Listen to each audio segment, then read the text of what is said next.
नमस्कार दोस्तों, कैसे हैं आप लोग। उम्मीद करता हूं कि आप सभी लोग अच्छे होंगे। तो दोस्तों, मेरा नाम है आकाश और मैं आप सभी का स्वागत करता हूं अपनी YouTube channel A to Z study में। और आज की इस वीडियो में मैं आपको पढ़ाऊंगा क्लास 7th सोशल साइंस की book exploring society India and beyond के पार्ट 2 का chapter number 5, India a home to many. तो दोस्तों, इस वीडियो में आगे बढ़ने से पहले मैं आप लोगों से एक छोटी सी रिक्वेस्ट करना चाहूँगा कि अगर आप लोगों ने अभी तक मेरे इस वीडियो को लाइक, शेयर और मेरे चैनल को सब्सक्राइब नहीं किया है तो प्लीज़ फटाफट से आप लोग इस वीडियो को लाइक, शेयर और मेरे चैनल को सब्सक्राइब कर दीजिए। तो दोस्तों, चैप्टर की शुरुआत में यहाँ पर सबसे पहले तो 2 कोर्स दिए हुए हैं, तो पहले हम लोग इनको पढ़ेंगे, समझेंगे और फिर बिग क्वेश्चंस को देखेंगे और उसके बाद में चैप्टर को पढ़ना शुरू करेंगे। ठीक है, तो जो सबसे पहला कोट है वो है हितोपदेश का। ठीक है, इसमें क्या लिखा है? इसमें लिखा है आयम निजी परो वेति गणना लघु चेतशः उदार चरिता नाम तू वासुदेव कुटुंबकम। ठीक है, अब इंग्लिश में यहाँ पे इसका मतलब लिखा है दिस इज माइन, ये मेरा है, दैट इज नॉट माइन, वह मेरा नहीं है।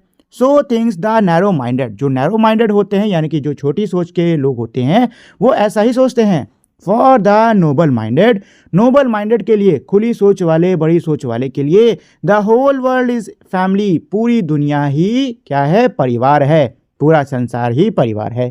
ठीक है दोस्तों, चलिए नेक्स्ट कोट जो है ये श्री शारदा देवी द्वारा दिया गया था और ये इनका अंतिम संदेश है। क्या इसमें? Learn to make the whole world your own, पूरी दुनिया को अपना बनाना सीखो। No one is a stranger, कोई भी अनजान नहीं है। माई चाइल्ड, मेरे बच्चे, the whole world is your own, पूरी दुनिया ही तुम्हारी है। तो अब आते हैं बिग क्वेश्चंस पर। तो पहला बिग क्वेश्चन है what has made India a home for people from different parts of the world.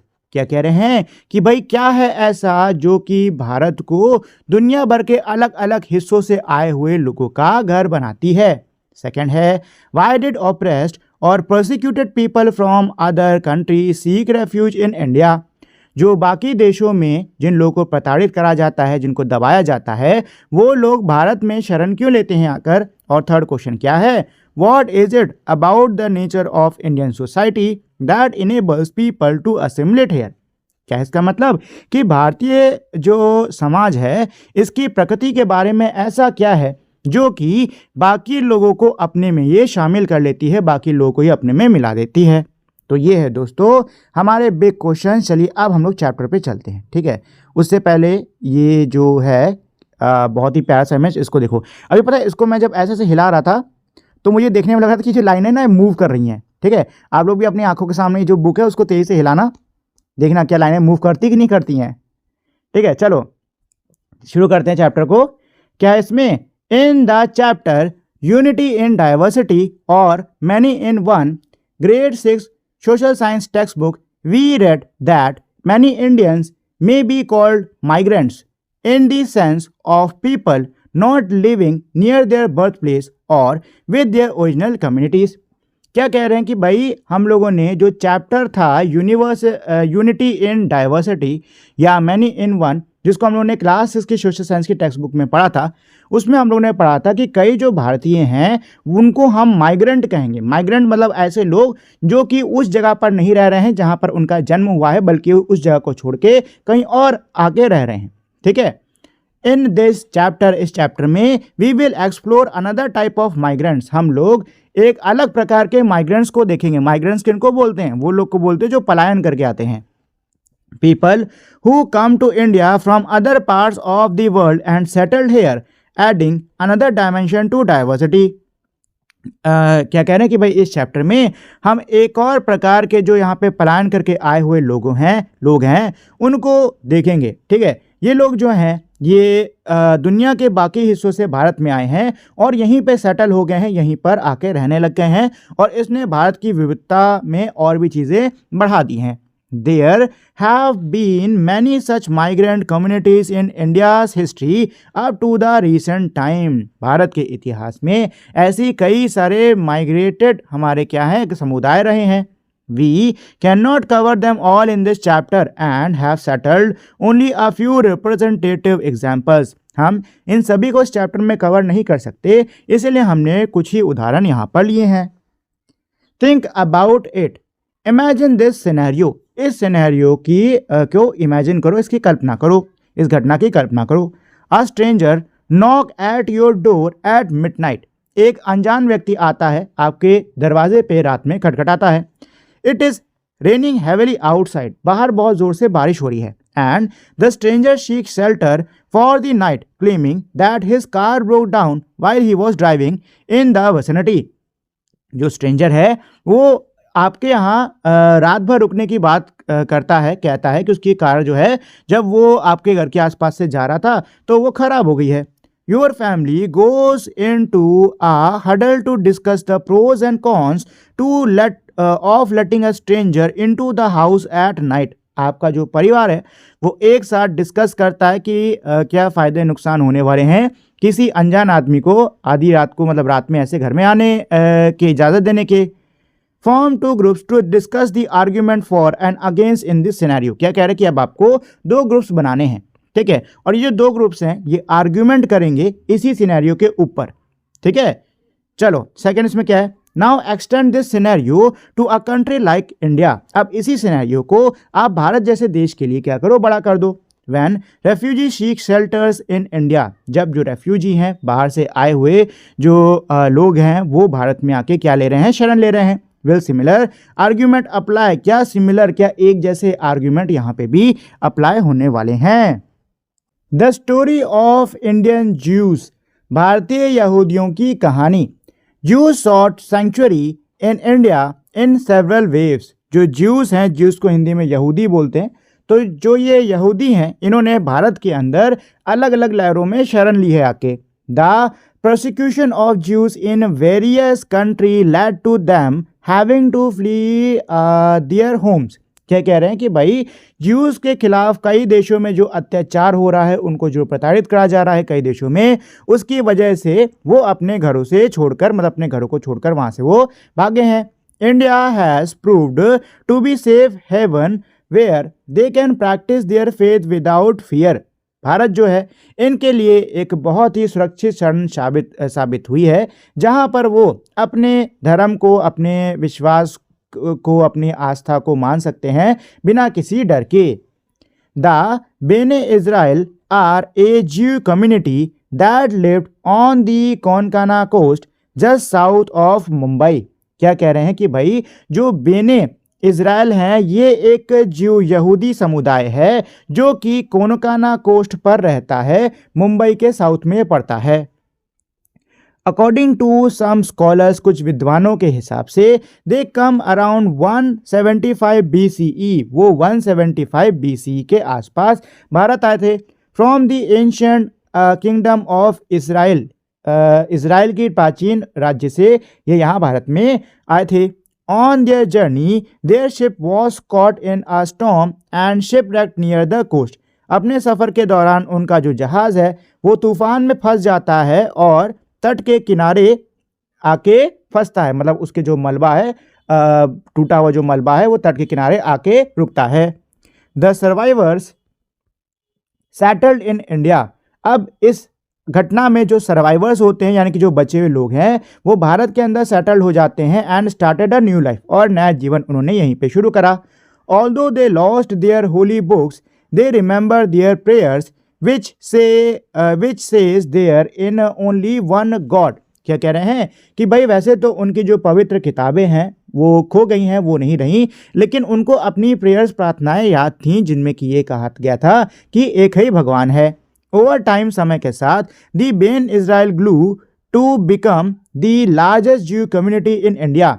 समय के साथ ये जो बेने इज़राइल है ये समुदाय धीरे धीरे बढ़ते बढ़ते भारत में सबसे बड़ा यहूदियों का समुदाय बन गया.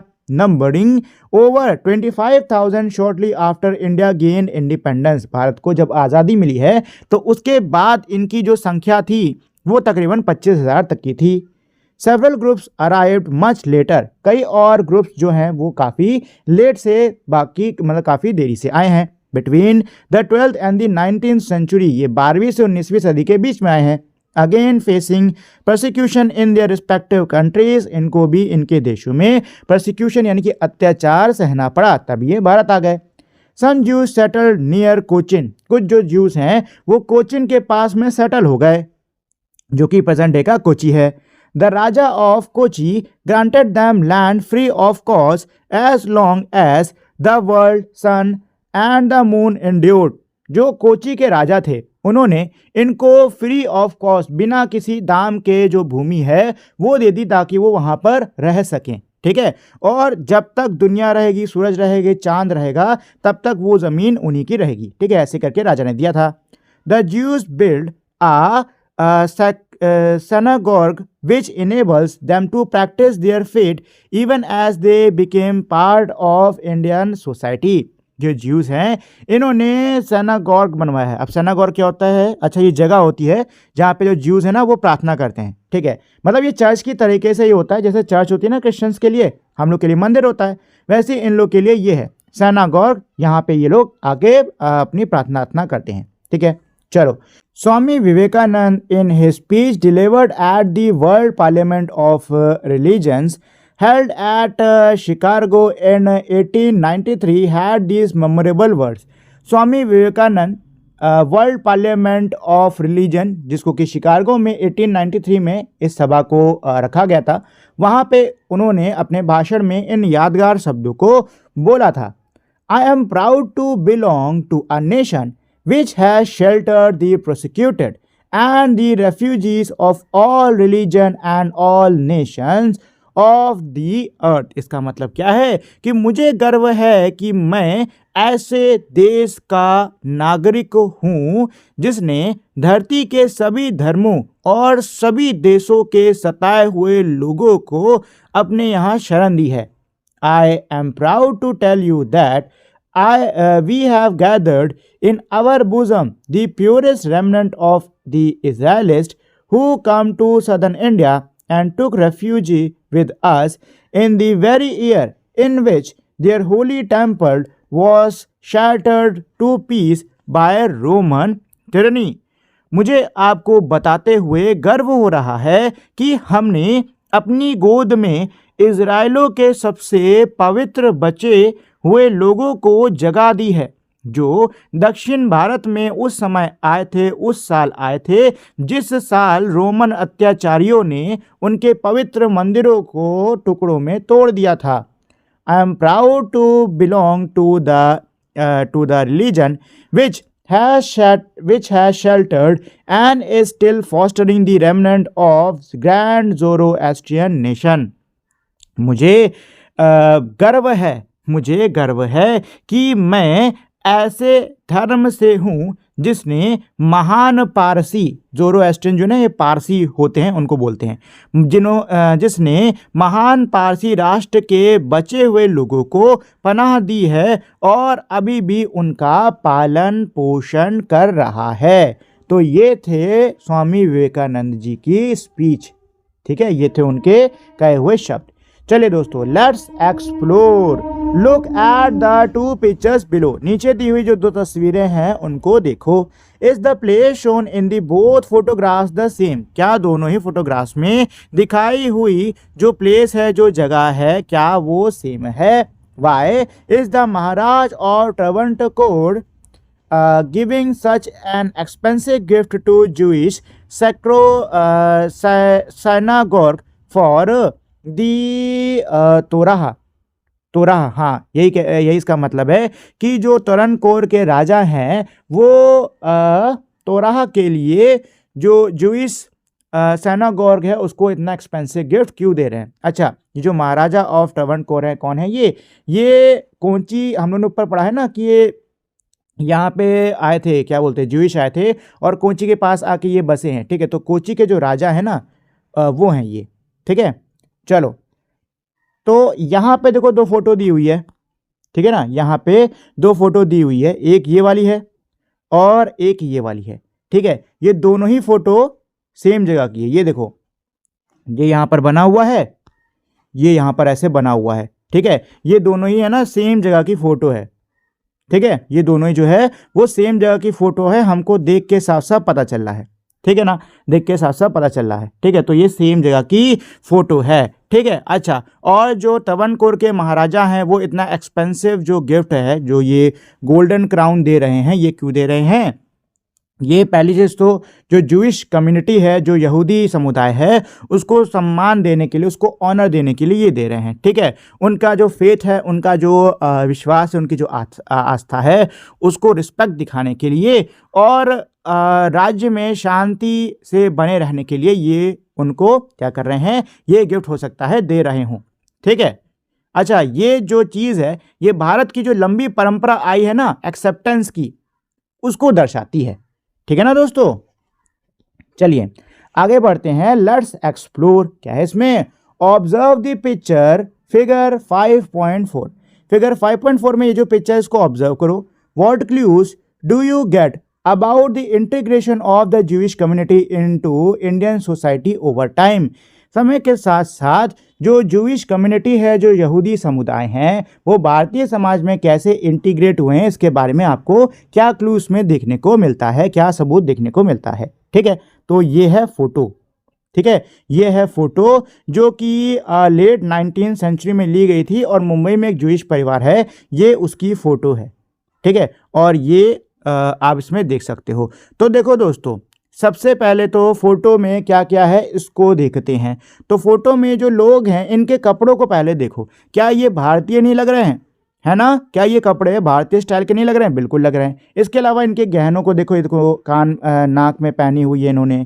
ठीक है, ये कान में बालियाली लगा रखी है, तो ये भी तो भारतीय गहने ही हुए, है कि नहीं? भारतीय गहने ही हुए, मतलब ये कि इनका जो लाइफ स्टाइल है वो कैसा हो चुका है, भारतीय हो चुका है।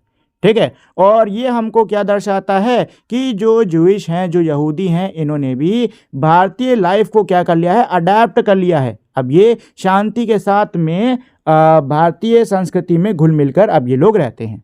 ठीक है, the Syriac Christian community from the 4th century CE, some Christian groups who use the ancient Syriac language in their worship and tradition face difficulty in West Asia। क्या कह रहे हैं कि भाई 4th century CE से कुछ जो Christian groups हैं जो कि अपने पूजा पाठ में, अपने प्रार्थना में प्राचीन सीरियाई भाषा का इस्तेमाल करते थे, उनको कई परेशानियों का सामना वेस्ट एशिया में करना पड़ रहा है। अंडर द रोमन एम्पायर के अंदर they were sometimes treated as heretic because some of their beliefs about Christ were different from those of official church. Roman Empire में कई बार इनको हेरेटिक्स के रूप में ट्रीट करा जाता है। अच्छा, हेरेटिक्स का मतलब क्या होता है? विधर्मी, मतलब ऐसे लोग जो कि धर्म में ना माने या फिर धर्म को अगर माने भी तो सही से ना माने। ठीक है, ऐसे मतलब समझ लो।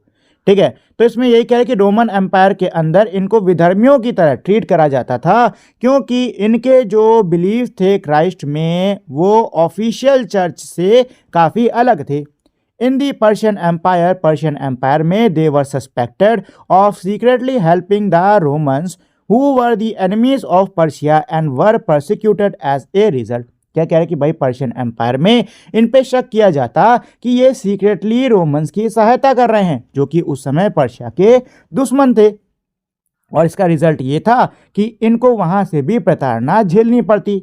To escape such persecution some Syriac Christians travel eastward along trade routes and reach the Malabar coast of India, where they could live and worship freely। इस परसिक्यूशन से बचने के लिए, इस अत्याचार से, इस प्रताड़ना से बचने के लिए कुछ जो सीरियक क्रिश्चियंस हैं ये ईस्ट वर्ड यानी कि पूर्व की तरफ ट्रैवल करते हैं, व्यापार के जो मार्ग हैं उनसे, और ये मालाबार जो तट है भारत का, वहाँ पर ये आते हैं, जहाँ पर ये खुशी से ये मुक्ति के साथ में अपनी इच्छा से रह सकते थे और पूजा प्रार्थना कर सकते थे। इन इंडिया, भारत में Syriac Christians are also called Syrian Christian. Bharat के अंदर जो ये साइरियक क्रिश्चियंस हैं इनको सीरियन क्रिश्चियन भी कहा जाता है। ठीक है, साइरियन क्रिश्चियन भी कहा जाता है। They are divided into several sects. ये जो हैं अलग अलग सेक्ट्स यानी अलग अलग पंथों में बटे हुए हैं, मतलब बढ़ गए हैं। Let's explore. Observe the picture below. नीचे की दी हुई जो पिक्चर है इसको ऑब्जर्व करो, इसको देखो। What are the clues you get about the integration of Syriac Christian communities into Indian society? इसमें आपको जो सीरियक क्रिश्चियन कम्युनिटी है, जो ये सीरियक क्रिश्चियंस का समुदाय है, ये भारतीय समाज में जो इंटीग्रेट हुआ है, मिला है, उसके क्या सबूत दिखाई दे रहे हैं। तो देखो दोस्तों, इस तस्वीर में आप देख सकते हो कि यहाँ पर क्या हो रहा है। यहाँ पर माला पहनाई जा रही है जो कि मंगलसूत्र टाइप का है, जो कि हमारे किसमें मतलब हिंदू धर्म में होता है, ठीक है ना। यहाँ पे जो शादी चल रही है, इसमें आप देख सकते हो कि जो ड्रेस स्टाइल है ना, वो कैसा है, इंडियन वेडिंग स्टाइल की तरीके से, ठीक है। इसके अलावा जो यहाँ पे रिचुअल्स चल रहे हैं, ये दिखने में कैसे लग रहे हैं, इंडियन रिचुअल्स जैसे दिखने में लग रहे हैं, ठीक है। इसके अलावा जो डेकोरेशन है, जो सजावट है, जो गहने हैं, वो भी कैसे हैं, इंडियन ही हैं। मतलब उन पे भी हमें इंडियन इन्फ्लुएंस साफ साफ प्रकार से दिखाई दे रही है, ठीक है। इससे देखो हमें कई चीज़ें पता चल रही हैं। पहली चीज़ तो ये है कि यहाँ पे जो शादी हो रही है वो इनके क्रिश्चियन फेट के हिसाब से हो रही है, मतलब इनका जो क्रिश्चियन फेट है वो भी बना हुआ है, ठीक। अच्छा, इंडियन कस्टम्स की हमें इसमें झलक देखने को मिल रही है, ठीक है। एक तरीके से कह लो कि यहाँ पे हमें दोनों ही जो अलग अलग संस्कृति है ना, उनके मेल की झलक यहाँ पे देखने को मिल रही है, ठीक है दोस्तों। चलो, the legend of the Parsi wise man, milk and sugar. The Parsis, followers of Zoroastrianism, come to India primarily to escape religious persecution in Persia after the Islamic conquest of Persia in the 7th century CE. जो पारसीज हैं वो भारत आए थे। क्यों आए थे? क्योंकि भाई पर्शिया में उनको धार्मिक उत्पीड़न का सामना करना पड़ता था, तो उसी से बचने के लिए ये भारत आए थे। अच्छा, धार्मिक उत्पीड़न कब से शुरू हुआ है? जब जो इस्लामिक कॉन्क्वेस्ट हुआ है, मतलब कि 7th सेंचुरी CE में जब पर्शिया जो है वो इस्लामिक राजाओं से कह सकते हो हारा है, तब से इनका ये परसिक्यूशन वहाँ शुरू हुआ था। Zoroastrianism was the state religion of mighty Sassanid Empire 3rd to 7th century. जो ज़ोरोएस्ट्रियनिज्म है वो शक्तिशाली सासनिद जो साम्राज्य है उसका राज धर्म हुआ करता था, जो कि 3rd से 7th सेंचुरी तक रहा है। After the empire fell to Arab Muslim force in the middle of the 7th century, Zoroastrian face religious persecution in many forms. क्या कह रहे हैं कि भाई जो ये एम्पायर है, जब इसको अरब मुस्लिम जो फोर्सेस हैं उन्होंने हरा दिया है 7th सेंचुरी के बीच में, तब वहाँ पे ये जो ज़ोरोएस्ट्रियम है इनको उत्पीड़न का सामना, मतलब धार्मिक उत्पीड़न का सामना इनको करना पड़ रहा है, ठीक है। अच्छा, कैसे कैसे इनको परेशान किया जा रहा था? फोर्स कन्वर्जन टू इस्लाम, मतलब इस्लाम में ज़बरदस्ती कन्वर्जन का कराया जा रहा था। रिलीजियस टैक्सेस, जजिया इन पे लगाया जा रहा था, धार्मिक कर। Destruction of their secret fire temple, उनका जो पवित्र अग्नि का मंदिर था उसको नष्ट कर दिया गया। As well as social and legal marginalisation, इसके अलावा सामाजिक और कानूनी रूप से इनको मार्जिनलाइज, मतलब कि इनको अलग किया जा रहा था, इनको खराब तरीके से ट्रीट किया जा रहा था। They were therefore forced to flee Persia, इसीलिए इनको मजबूरन पर्शिया से भागना पड़ा। Unable to freely practice their faith, group of Zoroastrians made the courageous choice to leave their homeland and sail across the Arabian Sea. क्या कह रहे हैं कि भाई मुक्ति के साथ में अपने धर्म को प्रैक्टिस ना कर पाने के कारण ज़ोरोएस्ट्रियम के कई सारे ग्रुप्स ने कह सकते हो बहुत ही बहादुरी भरा एक फैसला करा कि वो अपने होमलैंड, अपने घर को छोड़ के अरेबियन सी पर सेल करेंगे, मतलब अरेबियन सी से सफ़र करके कहीं और जाएंगे। Several groups of them reach India's western coast, इनमें से कई ग्रुप जो हैं वो भारत के पश्चिमी तट पर आती हैं। Between the 8th and the 10th centuries, ये 8वीं से 10वीं सदी के बीच में भारत में आते हैं। The Parsis carried little with them, their secret fire and some hope to make a home in a place they had heard was safe India. जो पारसीज हैं वो अपने साथ में बहुत थोड़ा सामान लाए थे, उनकी जो पवित्र आग थी वो थी उनके पास, और उम्मीद थी कि वो यहाँ पर आके अपना घर बनाएंगे, उस जगह पे आके अपना घर बनाएंगे जिसके बारे में इन्होंने बहुत ज़्यादा सुना था कि वो सुरक्षित है, जो कि था भारत। राजा जदी Rana was the king of Sanjan in the coastal Gujarat. उस समय तटीय गुजरात पर राजा जदी राणा जो हैं ये संजन के राजा थे तब। अकॉर्डिंग टू आ लेजेंड, एक कहानी के हिसाब से the Parsis approach the raja for a safe place to stay. जो पारसीज हैं वो राजा के पास में आते हैं एक सुरक्षित जगह की मांग करने के लिए जहाँ वो ठहर सकें।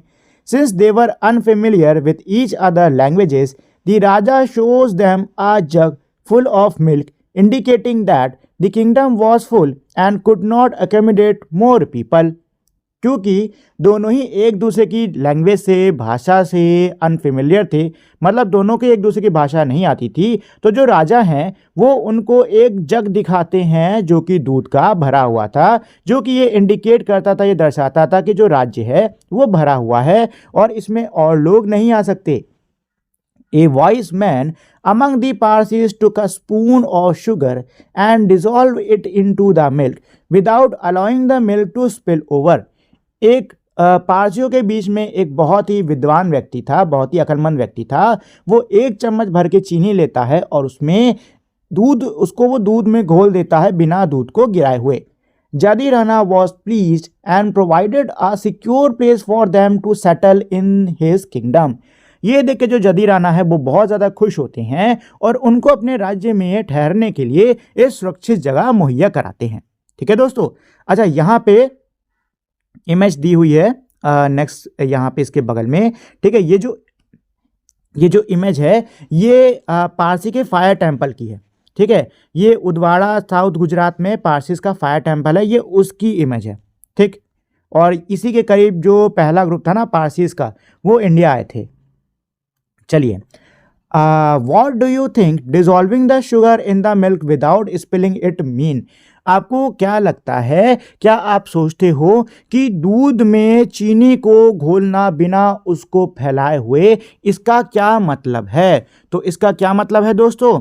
इसका यही मतलब था कि जो पारसीज थे वो दर्शाना चाह रहे थे कि जिस तरीके से बिना दूध को फैलाए हुए चीनी उसमें घुल गई, वैसे जो पारसीज हैं वो भारत में, वो उनके राज्य में बिना राज्य को नुकसान पहुंचाए हुए घुल जाएंगे। ठीक है। The ancient sacred fire continue to burn in Udvada a short distance from where the Parsis first arrive. जो पवित्र आग थी पारसीज की वो उदावाड़ा में जलती रही। ठीक है ना, उदावाड़ा में अब कंटिन्यूसली जलती रही, जो कि जहां पर ये पहली बार आए थे ना उससे थोड़ी ही दूरी पर है। They combine their ancient traditions with those of local culture. उनकी जो पारंपरिक, जो प्राचीन परंपराएं थीं, ये उनको जो स्थानीय संस्कृति है उससे मिलाते हैं। Today India has the largest population of followers of Zoroastrianism in the world. आज भारत में ज़ोरोएस्ट्रियम को मानने वाले लोगों की सबसे बड़ी जनसंख्या मौजूद है। The Parsis continue to live in India and enrich various aspect of its society. जो पारसी हैं वो निरंतर अब भी भारत में ही रह रहे हैं और भारत के सोसाइटी, भारत के समाज के अलग अलग पहलू को और भी ज़्यादा एनरिच, और भी ज़्यादा बढ़िया कर रहे हैं। Let's explore This painting of a Parsi bride getting ready for her wedding shows many aspects of Indian culture। क्या कह रहे हैं कि भाई ये पेंटिंग दी हुई है, ये एक पारसी दुल्हन की है जो कि अपने विवाह के लिए तैयार हो रही है। इसमें हमें कई सारे भारतीय संस्कृति के पहलू नजर आ रहे हैं। Do any of them seem familiar to you. क्या इनमें से कोई आपको फेमिलियर लग रहा है? Based on what you see, Can you draw any conclusion about the integration of Parsi culture in India? आप जो देख रहे हो उसके आधार पर क्या आप कोई निष्कर्ष निकाल सकते हो इस बात पर कि जो पारसी हैं उनका भारतीय संस्कृति में कैसे इंटीग्रेशन हुआ है, मतलब वो कैसे भारतीय संस्कृति में मिल गए हैं? तो देखो दोस्तों, सबसे पहले तो देखो इस पेंटिंग में क्या है। इस पेंटिंग में देख सकते हो कि एक दुल्हन है जो कि तैयार हो रही है। ठीक है, सबसे पहले इनके कपड़े देखो। इनके कपड़े साड़ी जैसे दिखने में है कि नहीं है, जो कि एक क्या है, भारतीय पारंपरिक कपड़ा है, मतलब पोशाक है पहनने का। और आपको भारतीय गहने दिख रहे होंगे, है कि नहीं? इसके अलावा फ्लावर्स दिख रहे हैं, ये भी भारतीय हैं। ठीक है, और जो घर की सेटिंग है वो भी कैसी है, इंडियन स्टाइल ही है। ठीक है ना। और ये सजेस्ट करती है कि जो अब पारसीज हैं वो भारतीय कल्चर में क्या हो गए हैं, घुल मिल गए हैं, और इनका जो लोकल कम्युनिटीज़ हैं उनके साथ में अब क्या है, उठना बैठना है। ठीक है, ये जो पेंटिंग है ना, ये यही चीज़ें दर्शाती है। चलो, there are deep connections between the philosophy of Zoroastrianism and India's ancient Vedic school of thought. क्या कह रहे हैं कि भाई जो ज़ोरोएस्ट्रियम की फिलॉसफी है और जो भारत के प्राचीन वैदिक जो विचारधारा है, इनके बीच में बहुत ही गहरा संबंध है। उदाहरण के लिए, they share the same concept of cosmic order holding the universe together. उदाहरण के लिए, ये इनका जो कॉस्मिक ऑर्डर यानी इनका जो ब्रह्मांड का जो कॉन्सेप्ट है वो सेम है। ठीक है, वो सेम है। Their rituals also show similarities. इनके रिचुअल्स में, इनके कर्मकांड में भी हमको सिमिलैरिटी, समानता देखने को मिलती है। Since both give much importance to fire worship, क्योंकि दोनों ही फायर वर्शिप यानी अग्नि पूजन को ज़्यादा महत्व देते हैं। There are also interesting differences. काफ़ी इंटरेस्टिंग डिफरेंसेस यानी फ़र्क भी हैं। इन द वेदास, वेदों में द देवा आर बेनिफिशियल गॉड। जो देव हैं वो क्या हैं, बेनिफिशियल यानी फ़ायदेमंद देव हैं, मतलब मदद करने वाले अच्छे देवता हैं। इन दी एवेस्टा, एवेस्टा में, अच्छा एवेस्टा जो है वो पारसीज की पवित्र किताब है। जैसे हम लोग के लिए वेद है ना, वैसे उनके लिए एवेस्टा है। ठीक है, चलो, इन दी एवेस्टा, एवेस्टा दी पारसीज एंशिएंट सीक्रेट टेक्स्ट, जो कि पारसीज की प्राचीन पवित्र लेख है। देवास, हाँ devas are evil gods who drive toward chaos. जो दैवास हैं ये ईवल गॉड यानी कि दुष्ट देवता हैं, बुरे देवता हैं, जो कि केओस, बर्बादी की तरफ लेके जाते हैं। The Avesta chief god is आहुरा।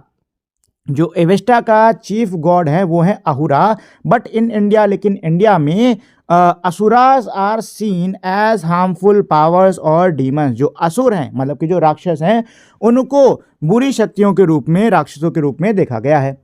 As you can see, जैसा कि आप देख सकते हो, there are also similarities between two languages. दोनों भाषाओं के बीच में सिमिलैरिटीज यानी कि समानता भी है। Indeed Old Avestan, the language of the Avesta and the Vedic Sanskrit share many words, root and also grammatical features। क्या कह रहा है कि भाई वाकई में जो पुरानी एवेस्टन है, जो कि एवेस्टा की भाषा है, और जो वैदिक संस्कृत है, इसमें कई सारे जो शब्द हैं ना वो सेम है, मतलब ठीक है, एक से हैं। ठीक है, और ग्रामेटिकल जो फीचर्स है वो भी एक से हैं।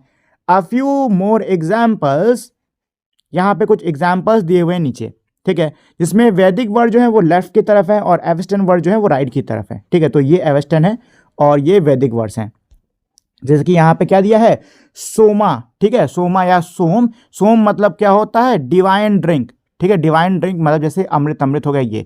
और यहाँ पे सोमा का क्या है, होमा, बस सा की जगह हाओ है। ठीक है, हाउमा, सोमा हाउमा एक जैसा। ठीक है, और होतर, ठीक है, होतर का हौतर, ऐसे यजना, यसना। ठीक, there is much more to show that there are deep spiritual and linguistic ties between ancient Iran and India. क्या कह रहे हैं कि भाई और भी काफ़ी कुछ है दिखाने को कि प्राचीन भारत और प्राचीन ईरान के बीच में काफ़ी गहरे आध्यात्मिक और लिंग्विस्टिक टाइज थे। लिंग्विस्टिक मतलब भाषा से जुड़े हुए संबंध थे।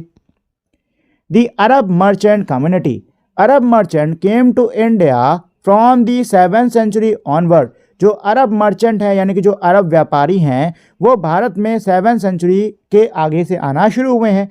And many of them settle along the west coast in the place like Kerala, Gujarat and Karnataka. और इनमें से कई जो हैं वो पश्चिमी तट पर, जैसे कि केरला, गुजरात, कर्नाटक के पश्चिमी तट पर आके सेटल हो गए, मतलब यहाँ रहने लग गए हैं। They traded spices and other goods. यहाँ पे वो मसालों और बाकी सामानों का व्यापार करते। मैरिड लोकल वुमन, यहाँ की जो स्थानीय महिलाएं थीं उनसे इन्होंने विवाह करा। एंड फॉर्म न्यू कम्युनिटीज़, और नए समुदायों को बनाया। इन केरला, केरला में they became part of Mappila Muslim community. Kerala के अंदर ये मापिला मुस्लिम समुदाय के हिस्सा बन गए। And help build India's oldest mosque, और भारत का जो सबसे पुराना मस्जिद है उसको बनाने में इन्होंने सहायता करी, जो कि है चार मीनार जुमा मस्जिद।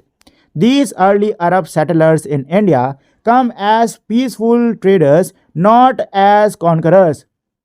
ये जो पहले आए अरब सेटलर्स हैं भारत के अंदर, ये शांतिपूर्ण व्यापारियों के रूप में आए थे, ना कि कॉन्करर्स के रूप में, मतलब युद्धकर्ताओं के रूप में। They brought new ideas, culture and religion and played an important role in India's history of trade and culture exchange.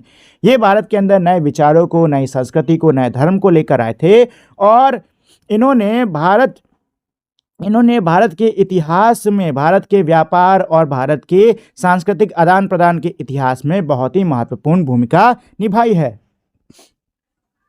The African connection, we have a different kind of story with Siddis. Siddis के साथ में हमारी जो कहानी है वो थोड़ी अलग प्रकार की है। The Siddis are of African origin. जो सीडीज हैं ये अफ्रीकन ओरिजिन के हैं, मतलब ये अफ्रीका से आए हैं। Enslaved there, they were brought to India as slaves of Arab, Portuguese and British traders between the 7th and the 19th century. क्या कह रहे हैं कि भाई इनको गुलाम के रूप में भारत में लाया गया था। कौन लाया था इनको? अरब, पुर्तगीज और जो ब्रिटिशर्स हैं ये इनको लेकर आए थे। जो ब्रिटिश ट्रेडर्स हैं, ब्रिटिश व्यापारी हैं, ये इनको 7 से 19th सेंचुरी में यहाँ भारत में लेकर आए थे। इन दी 18th सेंचुरी, 18वीं सदी में, some Siddi gained prominence in Muslim rulers army and briefly controlled part of Bengal. क्या कह रहे हैं कि भाई 18th सेंचुरी में कुछ जो सीडीज हैं इनको मुस्लिम सेनाओं में प्रोमिनेंस मिल गई थी, मतलब अच्छी, इनको एक तरीके से कह सकते हो पद मिल गया था और इन्होंने ब्रीफली यानी कुछ समय के लिए बंगाल के कुछ हिस्सों पर अपना काबू पाया था। Their culture identity represent a fusion of African and Indian tradition. इनकी जो सांस्कृतिक पहचान है उसमें हमें भारतीय और अफ्रीकन परंपराओं का मेल देखने को मिल जाता है। These CDs have a distinctive dance accompanied by African style drumming। जो CDs है इनका एक बहुत ही अलग सा नृत्य है जो कि अफ्रीकन स्टाइल ड्रमिंग के साथ में करा जाता है। ओवर टाइम, समय के साथ साथ, they have adapted their language to regional influence and integrated African religious practices with adopted faith of Hinduism, Islam और क्रिश्चियनिटी। क्या कह रहे हैं? समय के साथ साथ इनकी जो भाषा है वो उस पर हमें स्थानीय प्रभाव देखने को मिलता है, ठीक है। और इनकी जो परंपराएं हैं, धार्मिक परंपराएं हैं, वो जो है हिंदुइज्म, इस्लाम और क्रिश्चियनिटी के साथ में इंटीग्रेट हो गई हैं, मिल गई हैं। The Siddis are designated as the scheduled tribe. जो सीडीज हैं इनको शेड्यूल्ड ट्राइब यानी एसटी का दर्जा दिया गया है। However, the city's overall economic conditions remain poor and efforts are being made to provide them with better access to education and livelihood option।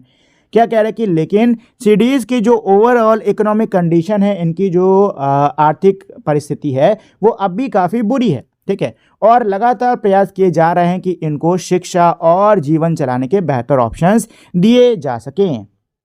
Let's explore what clues do you get about African and Indian culture integration from the picture here and above। क्या कह रहे हैं कि यहाँ पे जो picture दी हुई है और ऊपर जो पिक्चर दी हुई है इससे आपको भारतीय और अफ्रीकन संस्कृति का जो इंटीग्रेशन हुआ है, जो मिलन हुआ है, उसके बारे में आपको क्या क्लूज देखने को मिलते हैं। Identify and name a few features that are distinctively Indian. क्या कह रहे हैं कि भाई पहचानो और नाम करो कुछ फीचर्स को जो कि कैसे हैं, इंडियन हैं देखने में, ठीक है। तो देखो सबसे पहले तो क्लोथिंग, ठीक है, कपड़े देखो, ये इंडियन नहीं लग रहे हैं, इंडियन स्टाइल लग रहे हैं कि नहीं लग रहे हैं? लग रहा है ना। इसके अलावा जो गहने इन्होंने पहने हुए हैं, जो ये देखो चूड़ी उड़ी पहन रखी है, ये गहने भी कैसे हैं? इंडियन स्टाइल ही हैं, ठीक है ना, इंडियन स्टाइल ही हैं, ठीक है। और इनकी जो डांस पोजेज हैं, ऐसे डांस पोज हमको इंडिया के कई सारे डांसेस में देखने को मिलते हैं, ठीक है ना। ठीक है दोस्तों, चलिए तो ये हो गया इसका आंसर, ठीक है। चलो आगे बढ़ते हैं। इसमें क्या है? Hirabai lobby was was from the CD community that settled in Gujarat. क्या कह रही हैं कि भाई हीराबाई लोबी जो हैं ये सीडी समुदाय से थी जो कि गुजरात में सेटल हुई। She work hard for the upliftment of the women of her community, connecting them with banking services, education, educating them on organic farming and other livelihood options.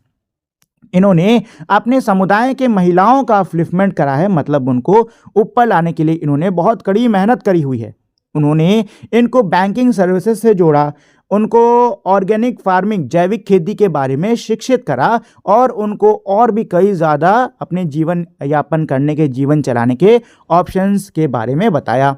She was awarded the Padmashri in 2023 for her selfless service to the community. अपने समुदाय के लिए इन्होंने जो काम करा है इसके लिए इनको 2023 में पद्मश्री का अवार्ड दिया गया था। The Armenian in India. Armenia is a relatively small mountainous country located between the Turkey and Azerbaijan just north of Iran। क्या कह रहे हैं कि भाई आर्मेनिया जो है ये हमारी काफ़ी छोटी पहाड़ी देश है जो कि टर्की और अजरबैजान के बीच में स्थित है और ईरान के नॉर्थ में पड़ती है। सेंचुरीज अगो, सदियों पहले, Armenian merchant traded in Indian spices and fine muslin. जो आर्मेनियन व्यापारी थे वो भारतीय मसालों और फाइन मजलिन, मजलिन जो एक कपड़ा होता है, एक प्रकार का कपड़ा होता है, तो वो भारतीय मसालों और कपड़े में व्यापार किया करते थे। There is some historical evidences of them establishing a first settlement on Malabar coast in the 8th century. हमें कुछ ऐतिहासिक सबूत मिलते हैं कि इन्होंने अपना पहला सेटलमेंट जो है वो 8th सेंचुरी में मालाबार कोस्ट पर करा था। During the time of the Mughals in the 16th century, many Armenian from Persia gained patronage from the emperor and began developing settlement in India। क्या कह रहे हैं कि मुगल्स के टाइम, 16th सेंचुरी में मुगल्स के टाइम पर कई सारे जो आर्मेनियन हैं इनको जो बादशाह थे उस समय के, उनसे, पर्शिया से आए कई सारे जो आर्मेनियंस हैं उनको, जो उस समय के बादशाह थे उनसे संरक्षण प्राप्त हुआ और इन्होंने यहाँ पर भारत में सेटलमेंट्स बनाने शुरू कर दिए। The earliest was Armenian settlement. The earliest such Armenian settlement was in Agra, where the Mughal Emperor Akbar gave them permission to build a church and follow their Christian religious practices। जो सबसे पहली Armenian settlement थी वो आगरा में थी, जहाँ पे जो मुग़ल, तब के मुग़ल बादशाह अकबर जो थे उन्होंने इनको इजाज़त दी थी कि ये वहाँ पर चर्च बना के अपने जो क्रिश्चियन धार्मिक प्रैक्टिसेस हैं उनको कर सकते हैं। Armenians began to play important role in the Mughal royal households, the army as well as the administration during the time of several Mughal emperors। क्या कह रहे हैं कि जो ये आर्मेनियन है ये बहुत ही महत्वपूर्ण किरदार निभाने लग गए मुगल्स की शाही दरबारों में, उनकी सेना में, साथ ही में उनके प्रशासन का जो तंत्र है उसमें कई सारे उसके बाद में जो मुग़ल एम्परर्स आए ना तो उनके लिए इन्होंने काम करा है। फॉर एग्जाम्पल, उदाहरण के लिए, Abdul Hai was chief justice in Akbar court while Lady Juliana was a doctor in royal palace। उदाहरण के लिए अब्दुल है जो हैं ये अकबर की कोर्ट, अकबर की सभा में चीफ जस्टिस थे, जबकि जो लेडी जुलियाना हैं ये उसमें शाही महल में डॉक्टर थीं। The Armenian also settled in Surat, Kolkata and Chennai, building schools, churches and cemetery and creating a lasting cultural impact। जो ये आर्मेनियन हैं ये सूरत, कोलकाता और चेन्नई में आकर बसे हैं, ठीक है। इन्होंने यहाँ पर स्कूल्स बनवाए, चर्चों को बनवाया और कब्रिस्तानों का निर्माण करवाया है और एक कह सकते हो बहुत ही लंबी स्थायी इन्होंने सांस्कृतिक एक छाप छोड़ी है। Kolkata become a major Armenian hub. जो कोलकाता है ये एक बहुत बड़ा आर्मेनियन हब बन गया था। The 18th century Armenian college and Mother Mary church continue to be active. 18वीं सदी का जो आर्मेनियन कॉलेज है और मदर मैरी चर्च जो है वो आज भी एक्टिव है। Their story reflects India's tradition of embracing diverse communities seeking refuge and prosperity। इनकी जो ये कहानी है ये दर्शाती है भारत की परंपरा को, जो कि है विविध जो समुदाय हैं जो कि भारत में आए हैं शरण लेने के लिए, समृद्धि के लिए, उसको गले लगाने की। The thriving trade routes of Madras, current day Chennai, drew Armenian merchants who settled there around the mid 17th century. जो मद्रास के थ्राइविंग फलते फूलते जो व्यापार के मार्ग थे उसने आर्मेनियन व्यापारियों को अपनी ओर खींचा जो कि 17वीं सदी के मध्य में वहाँ पर जाके सेटल हुए. They become influential in commerce, especially dealing in silk, spices, and precious stones, and left a lasting mark on the city economy and cultural history. क्या कह रहे हैं कि भाई जो ये व्यापारी वहाँ पे जाके वहाँ पे सेटल हुए हैं ये काफ़ी प्रभावशाली बन गए थे वहाँ के कॉमर्स में, मतलब वहाँ के व्यापार में, खास करके रेशम, मसाले और जो कीमती पत्थर है ना उनके व्यापार में. ठीक है, और इन्होंने एक बहुत ही लॉन्ग लास्टिंग मार्क छोड़ा है, लॉन्ग लास्टिंग लंबे समय तक चलने वाला इन्होंने निशान छोड़ा है देश की शहर की अर्थव्यवस्था और उसकी सांस्कृतिक इतिहास पर. Armenian street is Georgetown memorialized their presence, while the St. Mary Armenian Church, built in the mid-18th century, stand as a symbol of their faith. क्या कह रहे हैं कि जो आर्मेनियन स्ट्रीट हैं जॉर्ज टाउन में, ये इनकी प्रेजेंस को, मतलब ये वहाँ पर थे, उनकी प्रेजेंस को यादगार बनाती है. जबकि जो सेंट मेरी आर्मेनियन चर्च जो कि मध्य 18th सेंचुरी में जिसको बनवाया गया था वो इनके फेट, उनकी आस्था, इनके विश्वास के एक सिंबल के रूप में, चिन्ह के रूप में खड़ी है.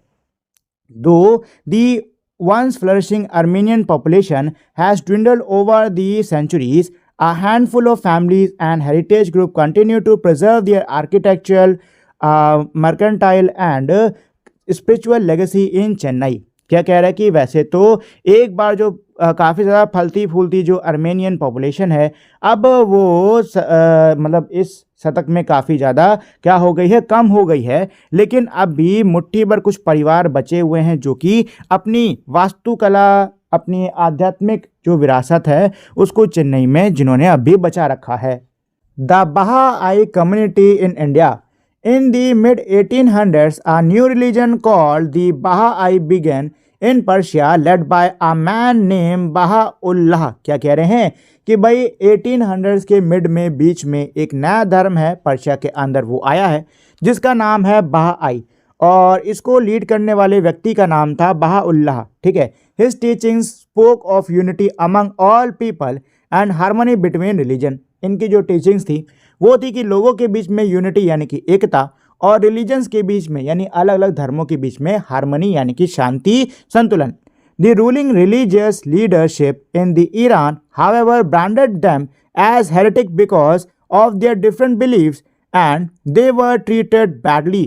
क्या कह रहे हैं कि भाई जो धार्मिक लीडरशिप थी ईरान में उस टाइम की, उसने इनको हेरेटिक का, मतलब इनको विधर्मी का एक तरीके से कह दो नाम दे दिया, क्योंकि इनके जो बिलीव्स थे, इनकी जो आस्था थी, इनका जो विश्वास था वो क्या था, अलग था. ठीक है, और इनको बहुत ही गलत तरीके से इनके साथ में ट्रीटमेंट किया गया.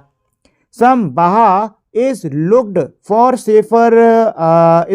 safer places to live, and one of the first place they come to was India. क्या कह रहे हैं कि कुछ बहास ने सुरक्षित जगहों को खोजना शुरू कर दिया जहाँ पे वो जाके रह सकते थे, और सबसे पहली जगह जो उनके, मतलब उनको समझ में आई वो थी Bharat. Baha'is had started arriving in India during the years many Indians joined, during the late 19th centuries. ठीक है, ये लाइन का थोड़ा सा क्रॉस कनेक्शन हो गया.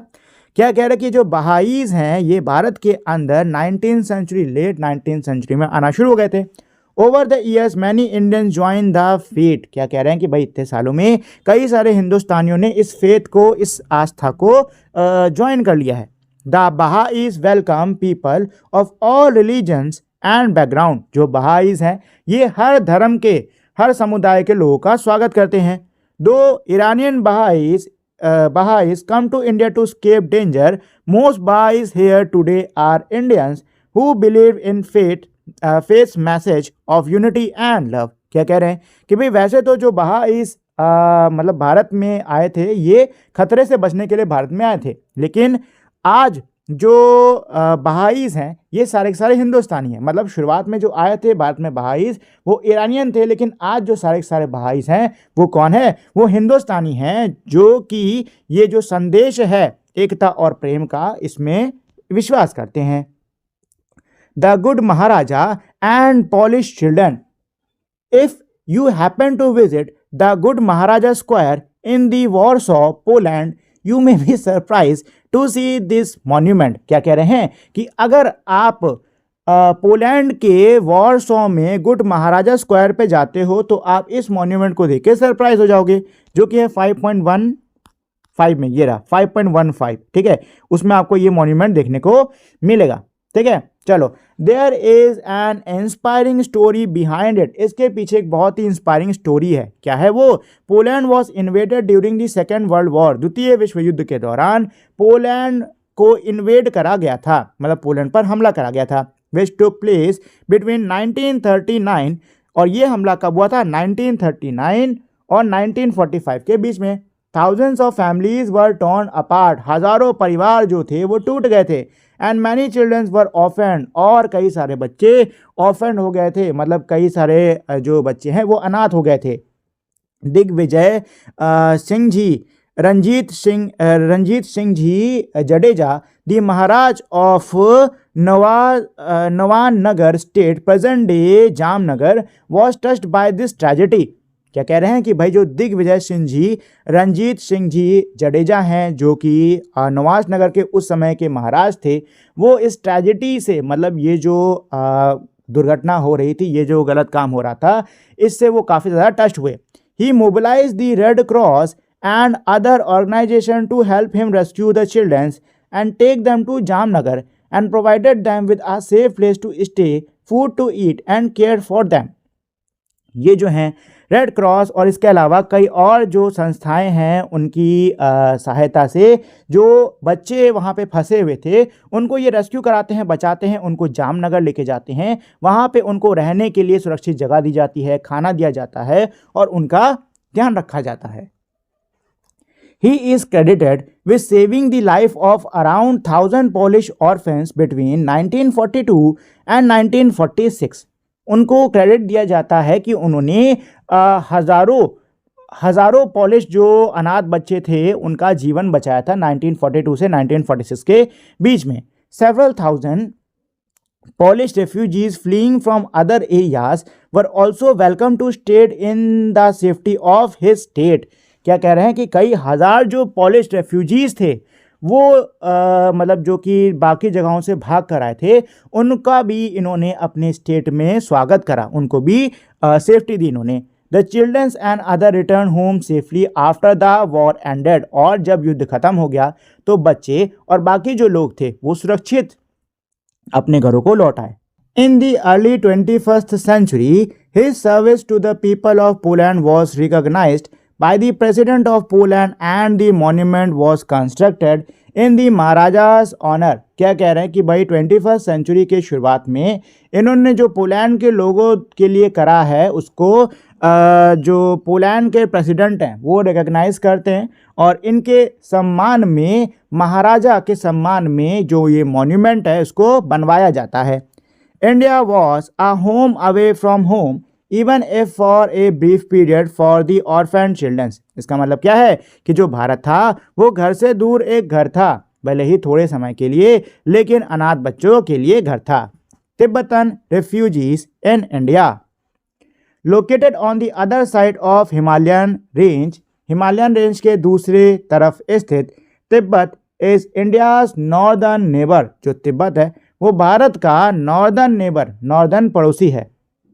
In the 7th century, the land of snow, as Tibet is sometimes called, became a center of Buddhism when its king embraced the Buddha's teaching। क्या कह रहे हैं कि भाई 7th सेंचुरी में जो लैंड ऑफ स्नो है, तिब्बत को लैंड ऑफ स्नो भी कहा जाता है कई बार, तो जो ये लैंड ऑफ स्नो यानी कि जो ये तिब्बत है ये बुद्धिज़्म का केंद्र बन जाता है, क्योंकि इनके जो राजा हैं वो बुद्धिज़्म टीचिंग्स को अपना लेते हैं। Gradually despite a few setbacks Buddhism expanded in Tibet. क्या कह रहे हैं कि भाई धीरे धीरे कुछ सेटबैक्स के बावजूद जो ये बुद्धिज़्म है ये तिब्बत में फैलता है।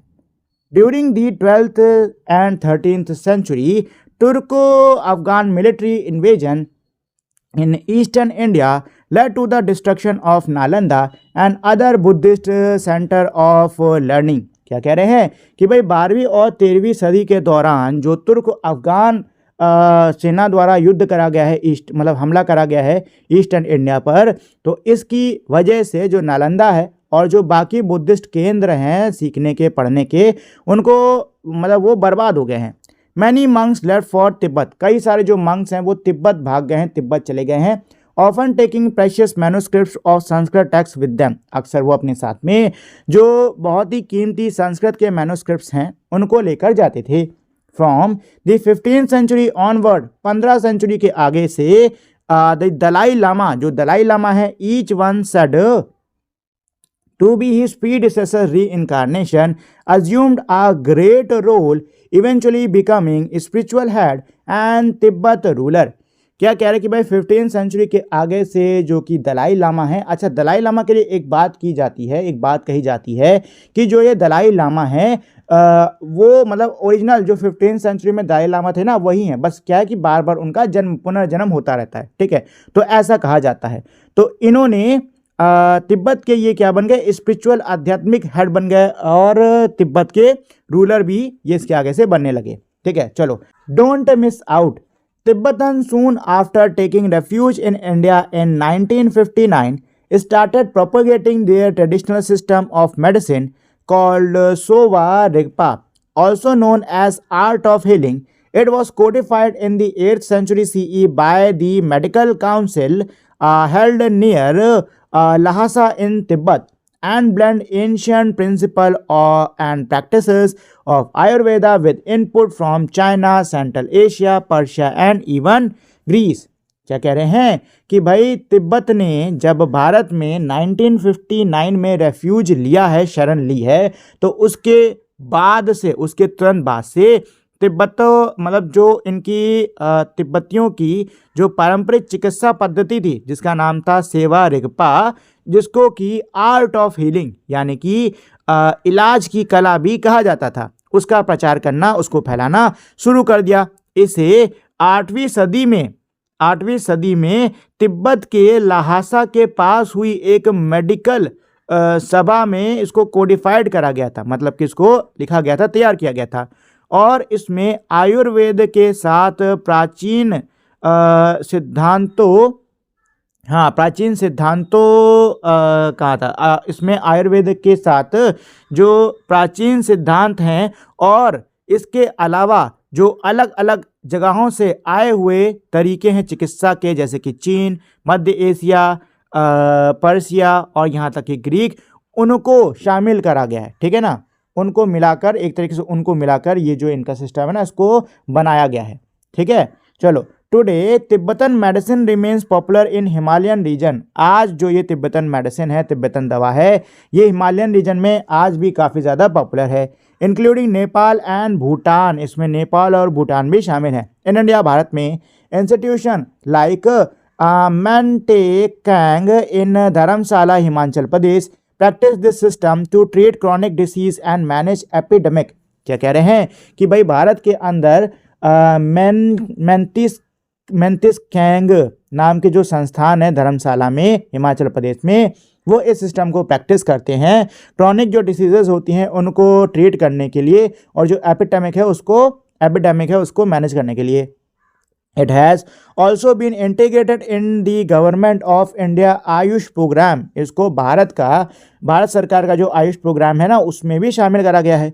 वे support traditional and indigenous system of medicine including Ayurveda, yoga, naturopathy, Unani, Siddha, Sowa Rigpa and homeopathy, ठीक है, जिसमें जो पारंपरिक कह सकते हो, जो पारंपरिक हमारे दवाइयों के जो तंत्र हैं वो शामिल हैं, जिसमें आयुर्वेद है, योगा है, नेचुरोपैथा है, यूनानी है, सिद्धा है, सोवा रिगपा है और होम्योपैथी, ये सब शामिल हैं। फ्रॉम 1950 ऑनवर्ड, 1950 उसके आगे से the people of Republic of China overrun Tibet in several waves, eventually annexing it. क्या कह रहा है कि भाई 1950 के आगे से जो रिपब्लिक ऑफ चाइना है उसने तिब्बत पर कई वेव्स में क्या करा है, हमला करा है, और बाद में इन्होंने इसको एनेक्स कर लिया, मतलब अपने कब्जे में ले लिया। इन 1959 following A popular uprising and Lhasa, the religious and administrative capital of Tibet at the time, against the Chinese presence, the 14th Dalai Lama was advised to flee across the Himalaya and take refugee in India. क्या कह रहे हैं कि 1959 में एक बहुत ही popular uprising हुई है लहासा में चाइनीज़ प्रेजेंस के खिलाफ।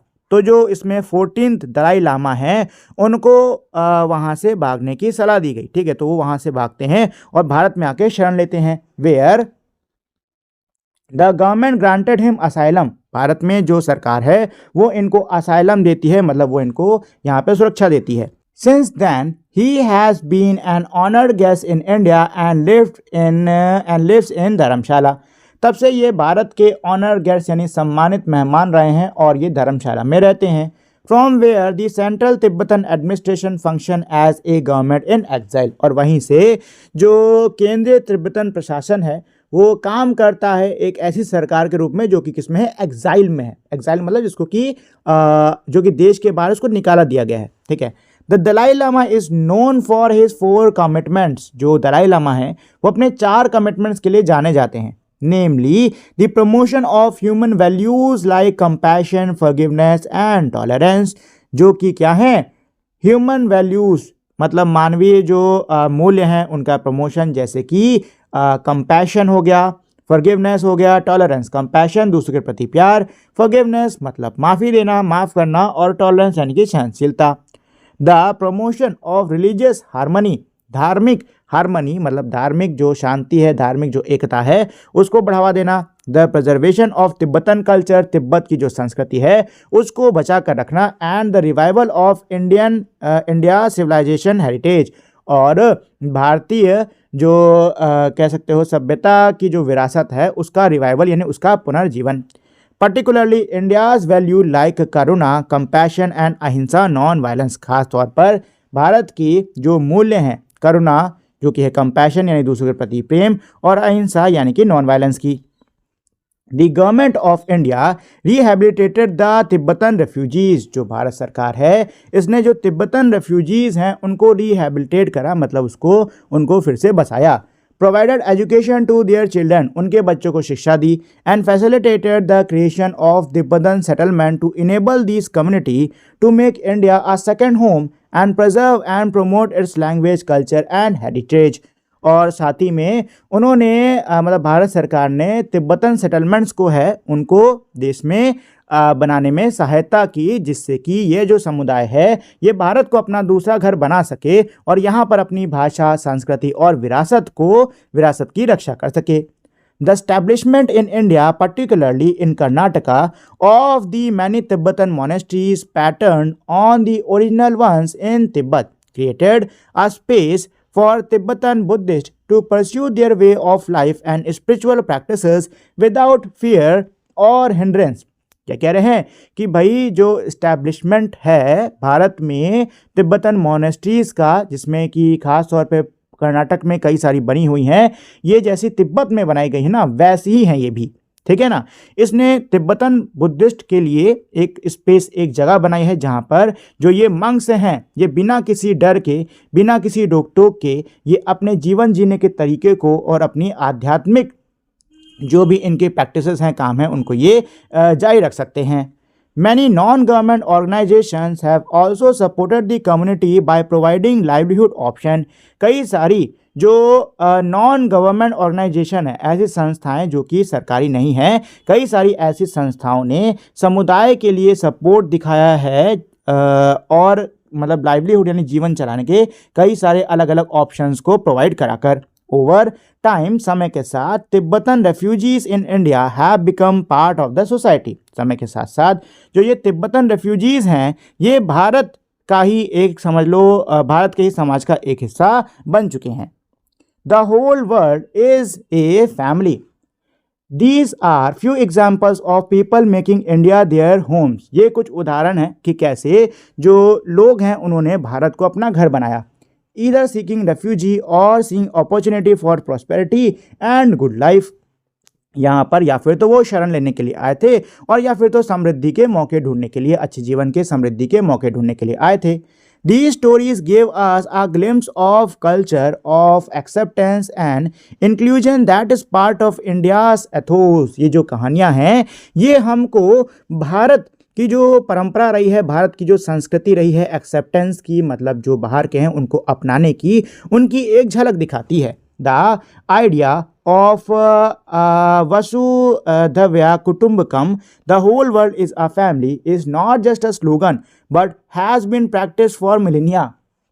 क्या कह रहे हैं कि ये जो विचार है वसुधैवा कुटुंबकम, मतलब पूरी दुनिया परिवार है, ये सिर्फ और सिर्फ यहाँ पे एक स्लोगन नहीं है, नारा नहीं है, बल्कि भारत में हजारों सालों से इसकी प्रैक्टिस भी करी जा रही है।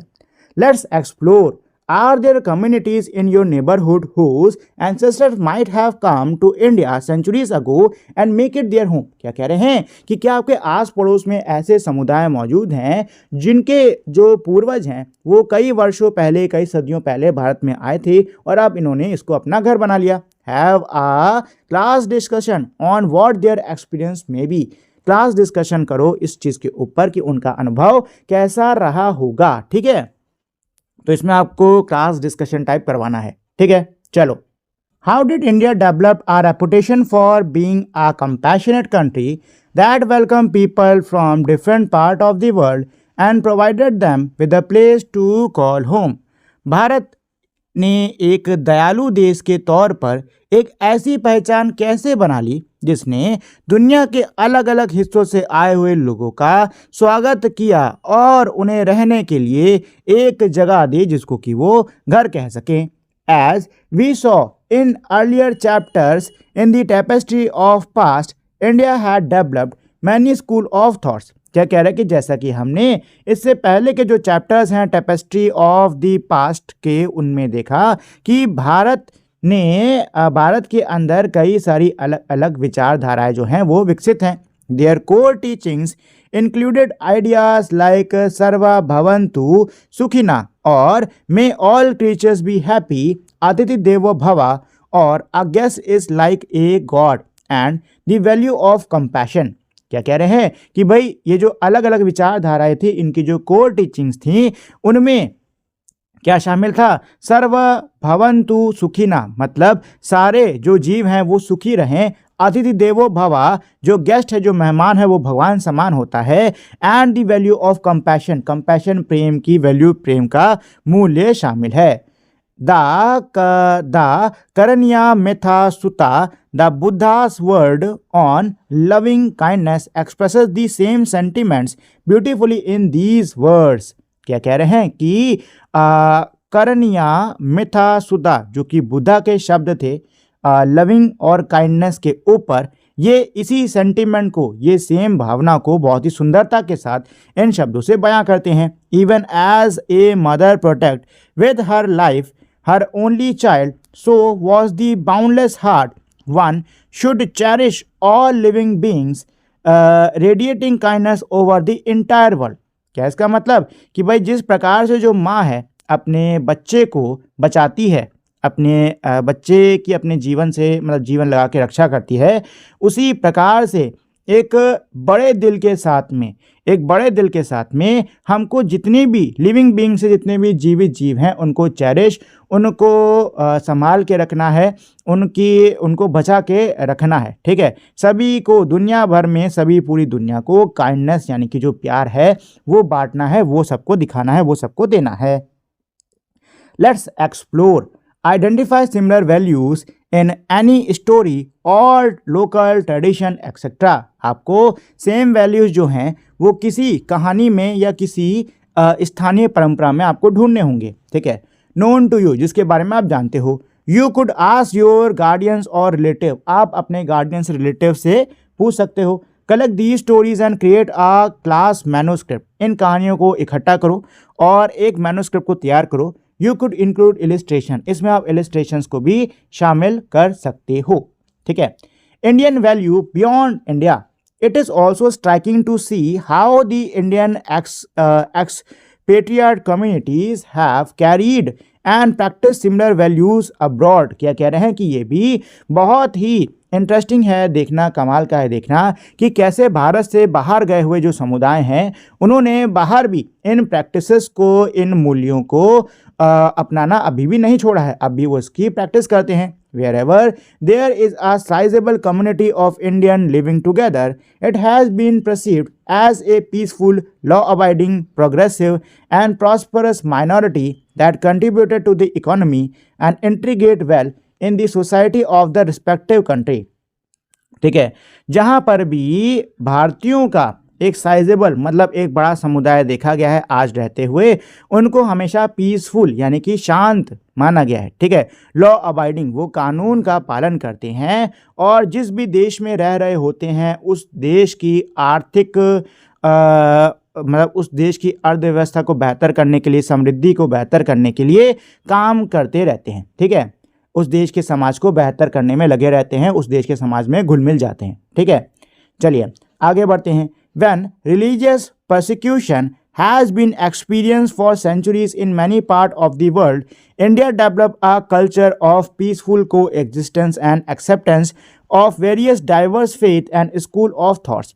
क्या कह रहे हैं कि जब दुनिया भर में सदियों से धर्म के नाम पर क्या हो रहा है, लोगों को परेशान किया जा रहा है, तब भारत ने एक ऐसी संस्कृति को विकसित करा जो कि बाकी धर्मों के साथ में, बाकी विचारधाराओं के साथ में शांति के साथ में रहती थी। This innate character of its people and culture has created a haven for a prosecuted. यही जो गुण हैं यहाँ के लोगों के, यहाँ की संस्कृति के, इसी ने एक बहुत ही सुरक्षित जगह बनाई है उन लोगों के लिए जिनको बाहर प्रोसिक्यूट किया जाता है, जिनको बाहर परेशान किया जाता है। There are also many cases where people come intending to conquer India but was conquered instead by our diverse culture, rich philosophy and knowledge, traditions, unique geography and climate and thriving economy। क्या कह रहे हैं कि ऐसे भी कई मामले हुए हैं जहां पर भारत को जीतने के इरादे से जो लोग आए थे वो खुद ही मतलब उल्टा भारत नहीं उनको जीत लिया। ठीक है ना, मतलब ऐसा भी कई बार कई मामले देखे हैं जहां पर लोग भारत को जीतने के इरादे से आए थे, लेकिन इसकी बजाय वो हमारी विविध संस्कृति, समृद्ध दर्शन और ज्ञान परंपराएं, अनोखे भूगोल और जलवायु और यहाँ की फलती फूलती अर्थव्यवस्था से जीत लिए गए। We saw the case of Indo Greek and the Kushana and there are more. हमने एंडो ग्रीक के एग्जाम्पल्स देखे, ठीक है, केस को देखा, हमने कुशानों के केस को देखा और भी कई सारे ऐसे केसेस हैं। The idea of the fundamental unity of humankind is one of the core civilizational value of India, which can help the world resolve some of the crises we face today: war, climate change, increasing inequality and discrimination। क्या कह रहे हैं कि मानवता के मौलिक एकता के विचार भारत के मुख्य जो भारत की सभ्यता है उसके मूल रहे हैं। ठीक है, जो दुनिया को आज हमारे सामने आने वाले कई संकट जैसे कि युद्ध हो गया, जलवायु में आ रहा परिवर्तन हो गया, बढ़ती असमानता हो गई, भेदभाव हो गई, के हल करने में मदद कर सकते हैं। ठीक है दोस्तों, चलिए तो ये तो था हमारा ये पूरा चैप्टर, लेकिन इसके क्वेश्चन आंसर से पहले चलो बिफोर वी मूव ऑन के पॉइंट्स को पढ़ के थोड़ा सा हम इस चैप्टर का रिवीजन कर लेते हैं। ठीक है, तो पहला पॉइंट क्या है? India has been a haven for people persecuted in their respective homeland और simply looking for a new land with a new opportunity. क्या इसका मतलब कि भारत उन लोगों के लिए एक सुरक्षित जगह रहा है जिन्हें उनके अपने देश में सताया गया है या फिर वे बस नए मौक़ों के लिए नई जगह की तलाश में थे। सेकंड पॉइंट क्या है? India's culture value such as वासुदेव कुटुंबकम, अतिथि देवो भव और सर्वे भवन्तु सुखिनम are basics for the sense of inclusion and acceptance that have enabled even small communities to find India a secure place and maintain here their tradition over centuries। इसका मतलब क्या है? इसका मतलब ये है कि भारत के जो सांस्कृतिक मूल्य हैं जैसे वासुदेव कुटुंबकम, अतिथि देवो भव या सर्वे भवन्तु सुखिनाम, ठीक है, ये समावेश और स्वीकार्यता की भावना के आधार पर हैं, ठीक है, जिससे कि जो छोटे छोटे समुदाय हैं वो भारत को खुद के लिए एक सुरक्षित जगह मानते हैं और वो सदियों से अपनी परंपराओं को भारत के अंदर मेंटेन कर पाए हैं। थर्ड क्या है, these values have universal relevance at a time when there are multiple crisis facing the world. क्या कह रहे हैं कि ये जो मूल्य हैं ये यूनिवर्सल रेलेवेंस मतलब कि यूनिवर्सल मतलब हर जगह काम करने वाले हैं, ऐसे हैं जो कि हर जगह के लिए आप इनको ले सकते हो, आजमा सकते हो, खासकर तब जब दुनिया में कई सारी क्या चल रही हैं, परेशानियां चल रही हैं। ठीक है दोस्तों, चलो तो अब आते हैं सीधे इसके क्वेश्चन आंसर पर। तो इसका पहला क्वेश्चन क्या कह रहा है, on the outline of the world map try to trace the route that the communities mention in this chapter में have used to reach India. क्या कह रहे हैं कि भाई वर्ल्ड मैप के ऊपर आपको क्या करना है, आपको उन रूट्स, उन रास्तों को ट्रेस करने की, बनाने की कोशिश करनी है जो कि इन समुदायों ने, जिनके बारे में हमने इस चैप्टर में चर्चा करी है, इन समुदायों ने लिया होगा भारत पहुंचने के लिए। What type of physical geography did they have to negotiate. क्या कह रहे हैं कि भाई किस प्रकार की फिजिकल ज्योग्राफी जो है उसका इनको सामना करना पड़ा होगा। ठीक है, तो देखिए वैसे एक चीज़ बताओ तो यहाँ पे ना नेविगेट होना चाहिए, नेगोशिएट नहीं, नेविगेट होना चाहिए, मुझे लग रहा है यहाँ गड़बड़ हो गया है। चलो कोई बात नहीं, सीधे आंसर पर आते हैं।